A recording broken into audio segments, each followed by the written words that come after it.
જય શ્રી કૃષ્ણ, જય ગૌ માતા। શ્રી કૃષ્ણ ગૌશાળા વેળાવદર, તાલુકો તળાજા, જિલ્લો ભાવનગર, શેત્રુંજી નદીના કાંઠે, ગામ વેળાવદર।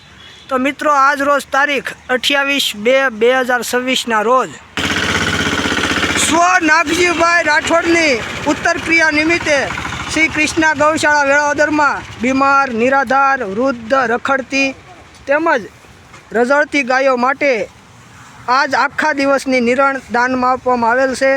તો ભગવાન આશુતોષ મહાદેવને પ્રાર્થના કે સ્વ નાગજીભાઈને તેમના શરણોમાં સ્થાન આપે અને મોક્ષ ગતિ પ્રાપ્ત કરાવે, તેમજ તેમને અને તેમના પરિવારને સુખી, તંદુરસ્ત અને નિરોગીમય જીવન અર્પણ કરે, તેમજ ખૂબને ખૂબ પ્રગતિ કરાવે અને પ્રગતિના શિખરોને સર કરાવે તેવી ભગવાન દ્વારકાધીશને પ્રાર્થના અને મા ગવત્રીના અને ભગવાન દ્વારકાધીશના આશીર્વાદ સદાયને માટે તેમના પર વરસતા રહે તેવી પ્રાર્થના। તો ફરી એકવાર ખૂબ ખૂબ આભાર, ધન્યવાદ, અસ્તુ, જય હિન્દ, જય ગૌ માતા।